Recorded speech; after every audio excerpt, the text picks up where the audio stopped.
Alors, on va passer au projet suivant. Donc, même concept, on a trois photos.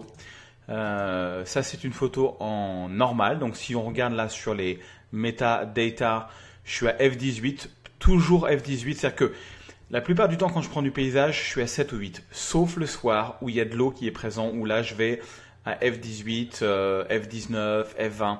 Et j'y vais pour deux raisons. Raison numéro 1, pour essayer d'avoir des temps de pause longs les plus longs possibles pour que l'eau soit le plus lisse possible. Et raison numéro 2, ça me permet d'avoir dans les lumières des étoiles. En effet, tout ce qui est au-dessus de f13 permet d'avoir ce look. Attendez, je vais vous montrer sur la photo en grand. Vous verrez un petit, on le voit pas beaucoup, mais il y a, voilà, là on le voit. Il y a cet effet d'étoile comme ça sur les lumières de la ville. Et ça, c'est seulement possible quand le trou de votre diaphragme est tout petit, donc généralement au-delà de f13. Voilà, donc on a un petit f18 à 6 secondes, je crois que voilà, là j'ai 6 secondes de temps de pause sur la normale, j'ai f18 1 seconde 6 sur la photo sous-exposée, et sur la surexposée j'ai 25 secondes de temps de pause, ce qui explique les lumières comme ça. Donc je prends mes trois photos, je fais un petit clic droit et je fais ouvrir dans Camera Raw. Donc ça vous connaissez, et on va en fait donc corriger bien exploiter la première photo. Alors à la différence du premier projet où j'ai un petit peu exagéré sur le coucher de soleil, là ça c'était vraiment un coucher de soleil qui était assez dingue, qui a duré presque 2-3 minutes. Et le problème c'est que les couchers de soleil en fichier RAW, donc déjà c'est normal qu'en fichier RAW c'est un look comme ça très pâle, mais en plus de ça, quand on a beaucoup de dynamique, on perd beaucoup de cette dynamique. Donc dans une seule photo. Et c'est là où vraiment cette technique du digital blending ou du DRI est très pratique. Donc on commence tranquille mimile, on commence à, voilà, on ouvre les tons foncés sur la photo. Donc voilà, ça éclaire toutes les parties claires, foncées, pardon. On baisse les tons clairs. Donc déjà on a beaucoup plus de densité. On va régler notre point blanc et point noir. Donc j'appuie sur la touche Alt.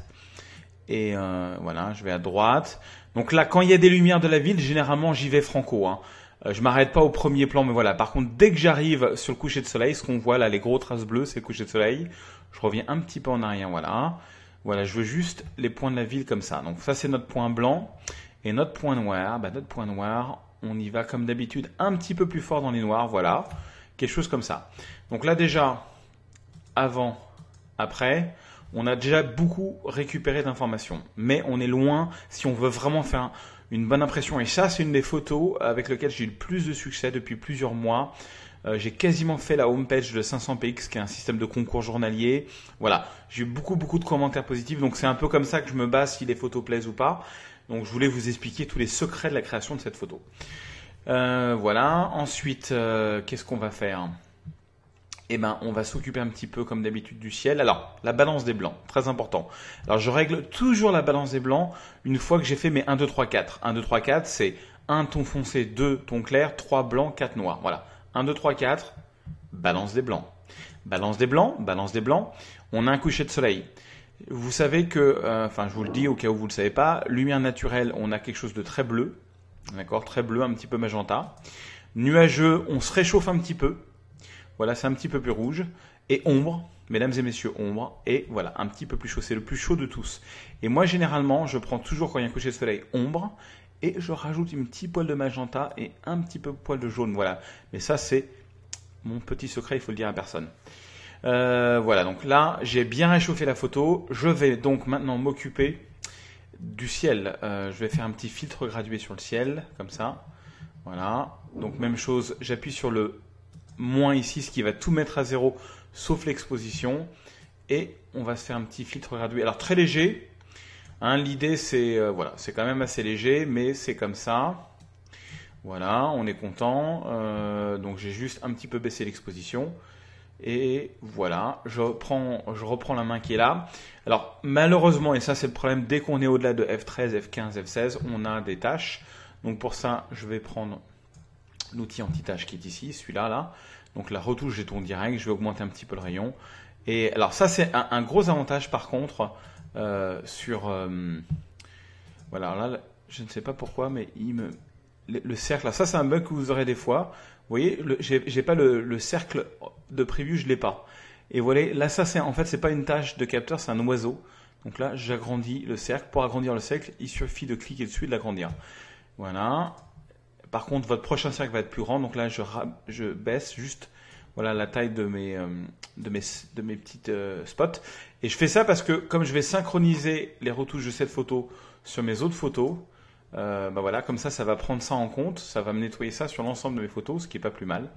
Donc c'est assez rapide. Et voilà, je fais le plus gros. Ok, donc ça je suis content. Je continue. Ce qui est très important, donc là on a vraiment fait le réglage de base, on a enlevé les spots, on a fait les 1, 2, 3, 4 plus la température. C'est d'aller dans FX, non, excusez-moi, pas dans FX, dans correction de l'objectif, de bien activer les corrections de profil de l'objectif.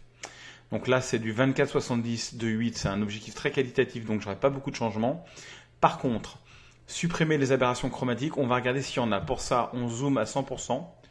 En effet, on zoome à 100%, on se dirige vers les bâtiments qui sont en contre-jour.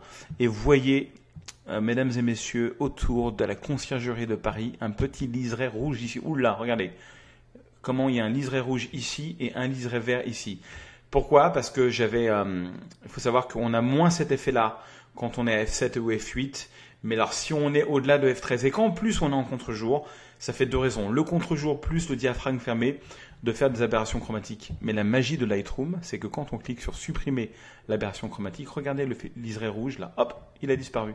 Et le liseré vert, il n'y est plus. Regardez, avant, je l'enlève, liseré vert, il est là, et liseré rouge, il est là. Après, il n'y a plus. Donc ça, c'est merveilleux. On profite qu'on est à 100% pour s'occuper du bruit. Donc le bruit, c'est cet onglet ici, netteté, donc même chose, c'est un petit peu bruité quand même, donc même chose, paf, la luminance au pif, ouais, je vais mettre dans les 25, pas trop, hein, juste ce qu'il faut, couleur, je vais pas trop toucher, le gain, je vais y aller franco, je vais y aller dans les 80, mais vous voyez comment le ciel devient très granuleux d'un seul coup, à cause de la netteté, je sais pas si vous le voyez, je vais mettre à 99, c'est un peu trop, non, je vais mettre, voilà, dans les 80, 90, j'aime pas ce côté granuleux dans le ciel, donc pour éviter ça, vous appuyez sur la touche Alt, et vous cliquez sur masquage.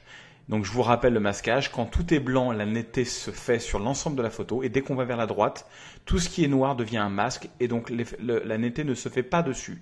Donc je fais ça jusqu'à qu'il y ait un max de noir et qu'il reste que les contours.